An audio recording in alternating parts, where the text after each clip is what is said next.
why UFOs and extraterrestrial space aliens are feared by governments, their armies, and religions worldwide.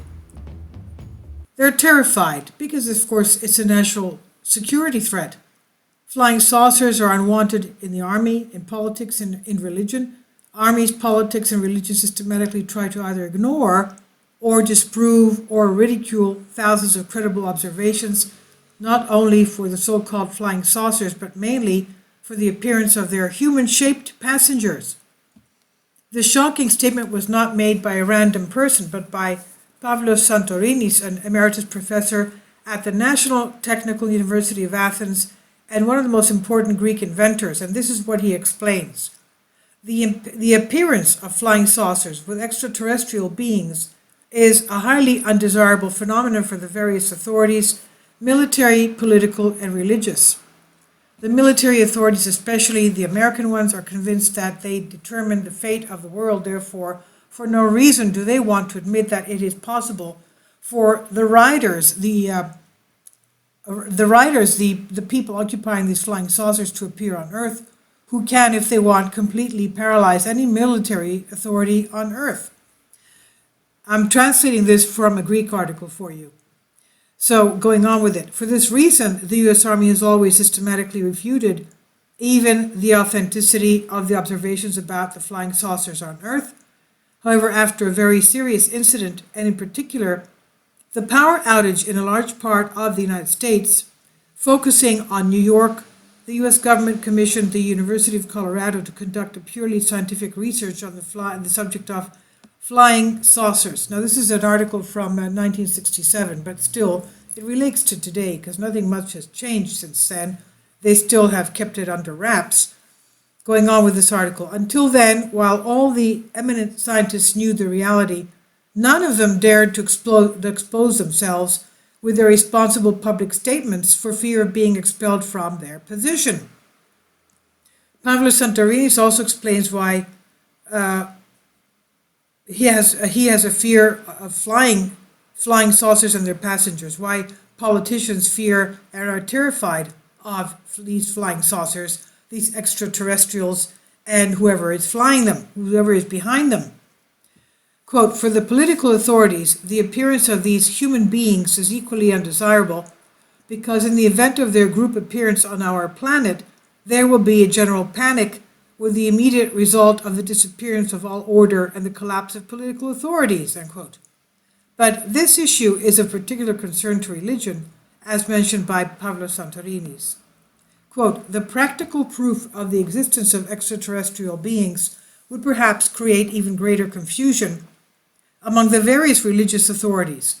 We have millions of Muslims, Buddhists, Christians on our planet, and so on, and it's obvious, therefore, that in these circumstances, the appearance of foreign visitors inconceivably superior in spiritual development to ours would create a deep crisis in the earthly religious authorities if it were proven that foreign visitors have other religious beliefs completely foreign to the earthly. End quote.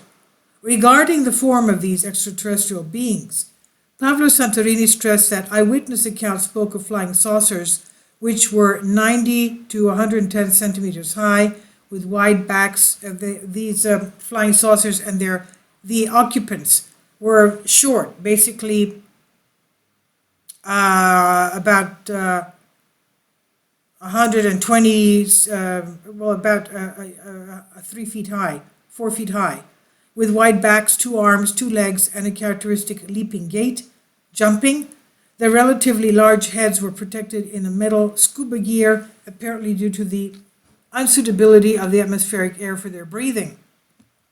They did not show any hostile attitude towards people, who in some circumstances chased them, and these aliens, as soon as they were noticed, boarded their ships, which started immediately to abort abruptly with acceleration and could be deadly even for our astronauts. Now, he goes on to say, but these things changed in 1966. Among these human beings, there were about 6 giants, over 7 feet tall, 9 cases of tall humanoids, 5 cases of small creatures, 12 cases of small humanoids, 5 cases of hairy dwarfs, 3 cases of greenish creatures with green skin, and a case of a hairy giant about 2.5 meters, that's about 8-9 feet tall. These have the appearances only in South America. Now, what conclusions can be drawn from the information concerning the dimensions of these extraterrestrial beings? Professor Santorini explains, quote, because the height of these beings was not measured by the measure, and because the observers were not scientists, but ordinary people, it's not permissible to consider the relevant dimensions mentioned as completely authentic. One saw in his agitation a monster of great stature, while the attention of the other observer turned to other details. The second explanation is that these are not visitors from a single planet, but from several, so it is natural for aliens to differ in nature and size from each other. But there is a third explanation.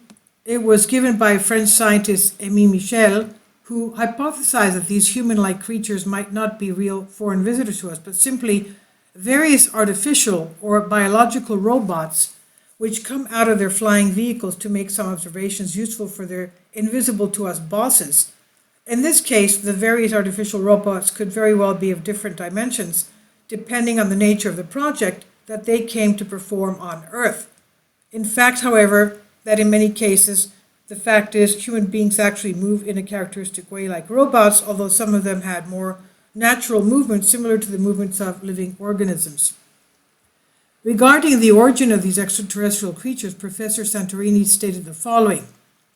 If they are beings of our own biological state, even if they breathe methane or ammonia or feed on oil or sulfuric acid, etc., that is, if they are like us of limited lifespan, then these creatures come to Earth necessarily from its planet, from our solar system, and beyond it. A second version could be that if these distant visitors arrive from the farthest reaches of the universe, this, of course, presupposes that these beings were able to extend their lives well beyond the time limits of our human life. Thus, they will fall fatally into the category of those beings with the highest spiritual level, which the human mind will never be able to comprehend, such as the mouse, which recognizes in a book only what it perceives, that if it has or not a nice taste to the paper. However, a huge flying cigar brings these human-like creatures to Earth. A flying cigar, quote-unquote, which plays a role of, say, the aircraft carrier. It has been found that small flying saucers, about 6 to 10 meters in diameter, are not the vehicles themselves, which come from another planet. The vehicle itself, the mothership, is huge, cigar-shaped, and usually appears upright and motionless at a significant height. Flying discs usually come out of the lower end of this flying cigar-shaped mothership, apparently to execute certain observations or commands. When they have completed their mission, they return to the mothership, which is waiting at the outside of our atmosphere to enter from the exit point. So we can liken flying saucers to flying jets, which are transported over long distances by an aircraft carrier, for example. Of the dozens of appearances of human beings on Earth, no mention is made of their direct contact with humans. Pavlo Santorini expresses that thought that these creatures are so superior spiritually that they do not need to come in direct contact with humans, as we do not try to catch a conversation with a mosquito or a fly, and he continues, but we may only think that the aliens have not yet come into spiritual contact with us. This is because perhaps their spiritual level differs so much from the spiritual level of humans that the deeper meaning of their actions is essentially incomprehensible to us. We are preparing to send astronauts to the moon and various other planets to our solar system. We provide them with everything we think they'll need for their long journey. We assume that they will be welcome there, but let's see how we welcome them here on Earth. As soon as a flying saucer is seen in the U.S., an order is issued to order the saucer to land. However, because the crew of the flying saucer will certainly not be able to understand the importance of the order, the aircraft will be immediately chased by Air Force jets. Usually the flying saucer is not bothered by this pursuit because it can develop a warp speed that's much faster than the speed of military planes. Also, the sharp maneuvers allow them to easily escape the chase. But in some cases, the pursuit planes came very close to the flying saucers, the extraterrestrial UFOs, and then the following happened. The alien flying machine crashed the plane and its pilot was found dead in the wreckage. This happened, for example, in Russia. In these cases, a strange radioactivity was detected in the wreckage of the plane and in the corpse of the pilot. This radioactivity is obviously due to radiation, still unknown to us humans, with which the flying saucer moves in space. This radiation is usually orange in terms of its visible spectrum. It may, however, be one of the manifestations of an anti-gravity force through which the flying saucer moves in space. Another manifestation of the anti-gravity force, still unknown to man, is the very strong magnetic phenomena which often accompany the appearance of a flying saucer. After all, on hundreds of occasions, the headlights of cars change direction and curve to the left or right of the vehicle. This phenomenon is truly amazing. It cannot be produced by human technical means that we have today. To date, all cases of flying saucers have been reported from America and Europe. Does this mean, well, also from Chile, from Mexico, from Puerto Rico? Does this mean that the alien crew performing a specific mission is interested in certain areas of our planet? No, the flying saucers do systematic research all over the earth and are completely indifferent to the political borders of the states, which they may even ignore, because they're seen all over the world. Now, quite simply, some states do not publish anything about the appearance of flying saucers because they do not find that it serves the purpose of their policy. In addition, flying saucers are not seen by any state of the earth as a show of strength. Otherwise, they would loudly present their nationality, which to date has never happened. Now, in Greece, flying saucers are often made their appearance during the years 1946 to 47. Cases of such appearances were reported in Athens and Salonika, Tripoli, Kalamata, but due to the prevailing situation, they were considered Soviet missiles. At that time, the author here says, Santorini says, I had spotted some such missiles passing over Athens, but I finally realized they were flying saucers. I reported to the Army General Staff, but the American and British military advised me to stop any investigation. They told me, these are meteorites, period. Initially, the U.S. authorities denied any information about the flying saucers, but then they had to admit the existence of these extraterrestrial space vehicles, as well as the existence of their humanoid passengers. They are even confronted with an alarm. Quote, as soon as you see a flying saucer over your city, run to hide. Their passengers are dangerous, end quote. This news was published in the newspaper The News, Danea, in Greece, dated March 22nd, 1967. Please leave your comments. I've translated this for you from a Greek article from Diadrastika.